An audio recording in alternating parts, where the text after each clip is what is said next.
모든 길은 로마로라고 하는 말은 17세기에 한 프랑스 작가가 했던 말입니다.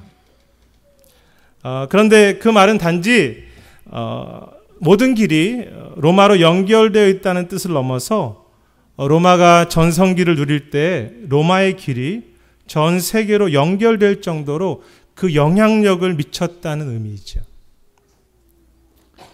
실제로 예수님이 태어날 당시에 로마는 전 세계 리더 역할을 했습니다.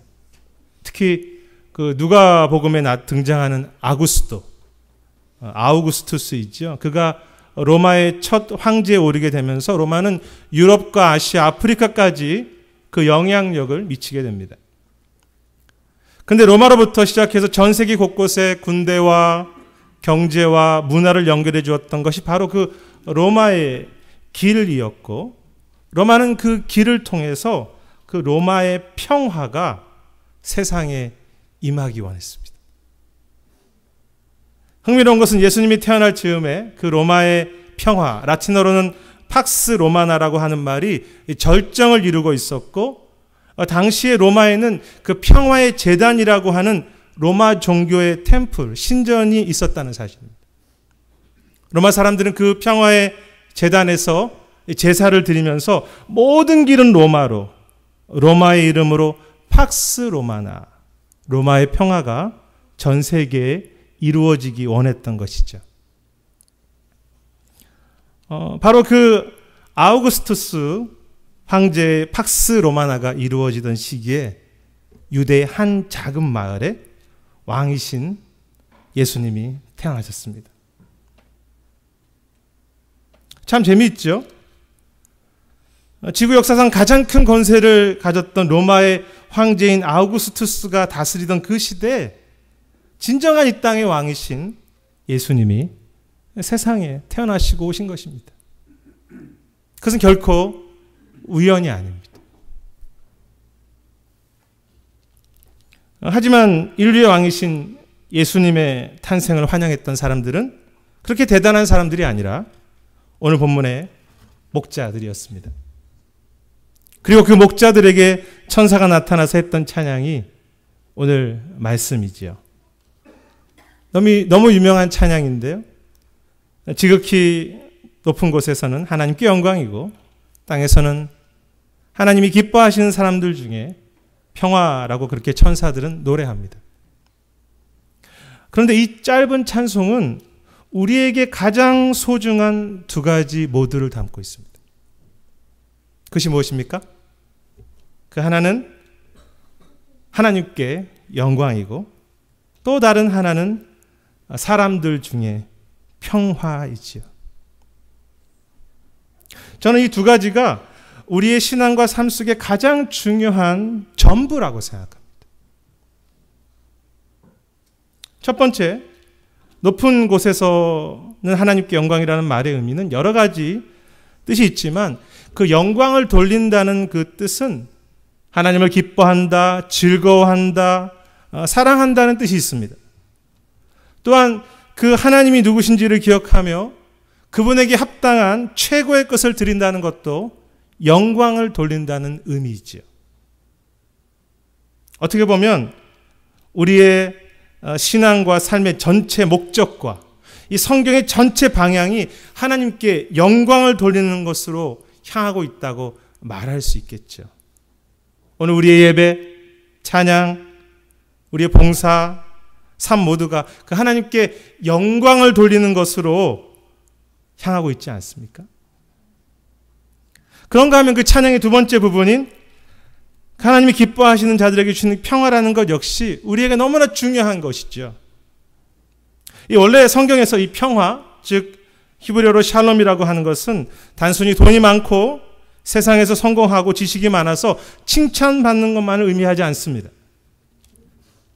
진정한 평화란 문제가 있는 이 땅에서 그것을 넘어설 수 있는 힘과 사랑과 기쁨을 말하며 다른 사람들과 함께 아름다운 관계를 유지하고 세상과 조화를 이루며 사는 모습을 말하죠. 물론 그 평화 속에는 풍성함이라는 의미도 들어 있습니다. 어려움을 극복할 수 있는 것. 사실 조금은 다르지만 로마도 그러한 평화가 전 세계에 임하기 원했습니다. 로마는 자신들만 그렇게 잘 사는 나라가 아니라 그 로마의 길을 통해서 다른 나라들과 서로 연결하며 함께 군사적인 협정을 맺고 보호해주면서 좀 더 큰 의미의 잘 사는 평화가 오기를 추구했던 것을 볼 수 있습니다. 그리고 오늘날 우리도 이러한 기쁨, 평안, 사랑의 관계가 우리의 가정과 교회 속에 그리고 이 사회 속에 이루어지기를 원하지 않습니까? 하나님께는 영광, 우리 사람들에게는 평화, 우리에게 가장 소중한 두 가지죠. 그런데 문제는 이 하나님께 영광을 올리며 우리에게 필요한 평화를 세상도 우리 모두도 원하고 소망하지만 이 두 가지를 얻을 수 없다는 데 있습니다. 단지 내가 얻었다고 착각하거나 혹은 얻을 수 있다고 잠시 잘못 생각할 뿐이죠. 결코 얻을 수 없습니다. 이 구약에 보면 이스라엘은 하나님께 영광을 올리기 원했습니다. 하지만 사람들은 그 자신 속에 있는 그 죄악 때문에 하나님께 영광을 올리는 것을 쉽게 이 자신들의 영광, 이스라엘의 영광으로 바꾸었고 결국 하나님의 영광도 이스라엘을 떠나시죠. 그리고 오늘날 인류 전체가 그 하나님을 영화롭게 하는 것에 실패하고 아니 관심도 없고 이 성탄에도 오직 자신들의 영광, 그 자랑을 위해서 살아가고 있지 않습니까?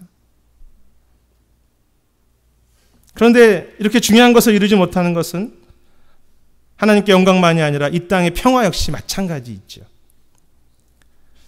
이 로마는 평화를 원했지만 결국 로마의 평화도 이 아우구스투스 황제가 죽고 네로와 같은 악한 왕들이 나타나면서 그 로마 안에는 차별과 폭력과 전쟁이 끊이지 않았습니다. 아이러니하게도 평화를 원하던 로마의 황제는 수시로 반역으로 인해서 죽임을 당하는 비극 가운데 들어가게 됐죠. 그것은 오늘 우리의 미국이나 우리의 가정이나 심지어 교회마저도 마찬가지지 않습니까? 진정한 샬롬, 이 좋은 관계, 기쁨, 풍성함을 원하지만 그것을 이루지 못하는 것을 경험하기 때문에 때로 상처받기도 하고 허무하다고 생각하기도 하고 아파하기도 합니다.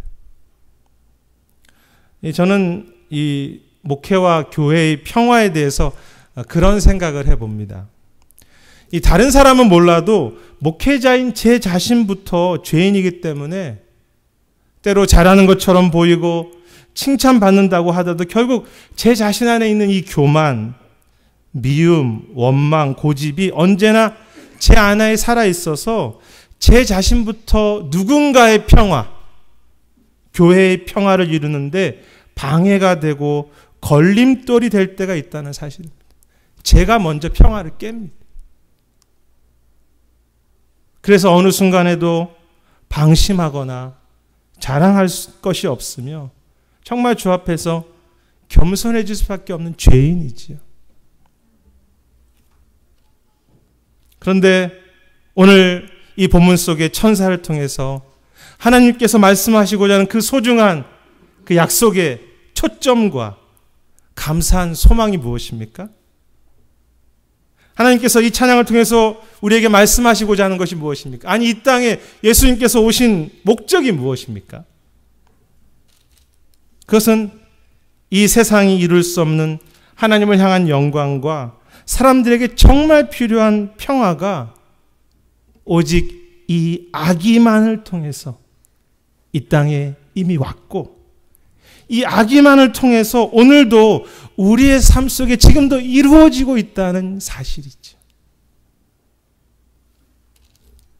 팍스 로마나, 로마의 평화, 팍스 아메리카나, 미국이 주는 평화가 아니라 혹은 팍스 크로스포인트 교회, 팍스 오천호 목사가 어떻게든 만들어내는 오천호 목사의 훌륭한 인격과 목회와 설교가 만드는 정도의 하찮은 오천호의 평화가 아니라 오직 팍스 크리스티, 그리스도의 평화.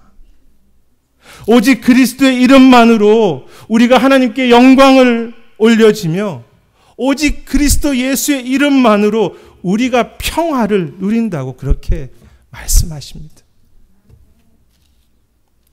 얼마나 귀한 약속이며 도전입니까? 예수 그리스도의 이름으로만. 그럼에도 안타까운 것은 그리스도를 품었다고 하는 교회와 성도와 목회자마저도 오직 예수 그리스도의 이름으로 살려고 하지 않고 내 이름의 힘으로 크로스포인트 교회의 능력으로 잘 해보려고 하며 우리의 힘으로 하나님께 영광을 올리고 우리가 우리의 평화를 만들고자 한다는 것입니다. 그러나 결코 그것을 얻을 수 없습니다. 그래서 하나님 분명히 말씀하십니다. 오직 이 아기 예수 그리스도를 통해서만 하나님은 영광 받으실 것이며 오직 이 아기 예수 그리스도의 이름만으로 너희에게 평화가 임하게 될 것이다. 그러므로 이 찬양은, 오늘 찬양은 복된 약속이면서도 또한 우리를 깨우시고자 하는, 우리를 향한 경고이면서 도전의 메시지이죠. 사랑하는 여러분, 따라서 우리가 해야 할 일은 내가 하나님을 영화롭게 하려고 애쓰기 이전에 유일한 영광의 길이신 예수님을 가까이 하며 그분과 함께 기도하며 모든 길, 작은 일 하나라도 예수의 이름으로 그렇게 하려고 해야 하죠. 또한 내가 평화를 이루려고 하거나 내가 풍성함을 얻을 수 있다고 하지 말고 모든 순간 가정일이든 교회일이든 직장일이든 오직 예수의 이름으로 예수님만을 의지하면서 걸어가고 섬겨가야 하지 않겠습니까? 그리고 바로 그때 하나님은 우리가 아니라 우리 안에 계신 그 예수 그리스도 때문에, 예수의 그리스도 이름 때문에 우리가 하는 그 작은 섬김 하나도 소중하게 이렇게 영광 받으실 것이며, 때로 가정과 또 교회와 목회에 문제가 있어도 그 어려움을 이기는 그리스도의 평화, 진정한 기쁨을 그리스도 때문에 우리 가운데 주실 것입니다. 저도 이 성탄에 아픔이 있을 수도 있고 염려와 걱정이 있을 수도 있지만 이 그리스도 때문에 다시 소망하고 다시 기대하고 다시 사랑하게 되는 것이죠. 그리고 이 성탄에 우리 모두가 예수님이라는 그 선물을 다시 한번 우리 삶 속에 진지하게 생각하고 다시 품었으면 하는 그런 마음이 있습니다. 왜냐하면 그것밖에는 희망이 없기 때문이죠. 그리고 그것은 다른 것이 아니라 나의 삶의 모든 길을 예수님을 품고 예수님의 이름으로 걸어가겠다고 그렇게 결단하고 고백한다면, 그렇게 그런 성탄이 된다면 그것이야말로 정말 예수님을 다시 한번 내 인생의 소중한 선물로, 소망으로 진지하게 품는 것이 되지 않겠습니까? 그리고 그곳에 주님은 오늘 말씀하신 대로 우리가 기대할 수 없었던 큰 영광으로, 큰 평강과 기쁨으로 우리의 가정과 교회와 삶을 내년에도 우리의 평생 가운데도 인도해 주실 것입니다. 그렇게 예수 그리스도 때문에 다시 한번 힘을 얻으시고 예수의 이름이 좀 우리 가슴 속에, 교회 속에 이렇게 좀 뜨거워지는 이 성탄의 아침이 되시길 주님의 이름으로 축복합니다. 이제 말씀을 맺으려고 합니다. 모든 길은 로마로. 2000년 전에 그 로마로 가는 길은 화려하고 너무 좋아 보이는 길이었습니다. 그러나 그곳에는 진정한 세상의 평화도 하나님을 향한 영광도 없었지요. 반대로 주의 이름으로 걸어가는 길은 기도의 길, 말씀의 길, 사랑의 길, 섬김의 길은 때로 잘 이해가 안 되며 미련해 보이고 앞이 잘 보이지 않는 외롭고 힘들어 보이는 눈물이 늘 있는 초라한 순례의 길이지만 그 그리스도의 이름으로 걷는 그 길이야말로 그리스도가 계시기 때문에 하나님께는 영광이 되며 진정한 그리스도의 평화를 경험하는 유일한 생명의 길이 될 것입니다. 그래서 모든 길은 로마로가 아니라 인생의 모든 길은 예수 그리스도에게로, 우리의 삶의 모든 순간순간은 로마로가 아니라 예수의 이름으로이지요. 이 성탄에 유일하신 평강의 왕이신 그리스도를 다시 붙잡고 모든 길은 예수의 이름으로 그렇게 거기로 걸어가기로 결단함으로, 그리고 실제로 우리 하루하루 삶을 겸손히 소망하며 예수의 이름으로 걸어감으로 하나님께는 영광이 되고 이 땅에는 기쁨과 평화를 더 깊이 풍성하게 경험하시는 우리 모든 교회와 또 우리의 모든 성도들과 선교지들이 되시기를 주님의 이름으로 축복합니다. 기도하시겠습니다. 주님, 우리가 영광을 올릴 수가 없으며 우리가 평화를 얻을 수 없음에도 우리가 그렇게 할 수 있는 것처럼 살아가는 우리 자신들을 보고 늘 겸손히 그리스도의 이름으로 한 걸음 한 걸음 걸어게 가는, 그래서 참 하나님께는 영광이 되고 이 땅에는 우리 삶 속에는 평화를 누리는 우리 모두의 삶이 될 수 있도록 예수의 그리스도의 이름을 다시 한번 깊게 품는 우리 모두가 되도록 은혜를 더하여 주시옵소서. 감사드리며 모든 말씀 예수님 이름으로 기도드립니다.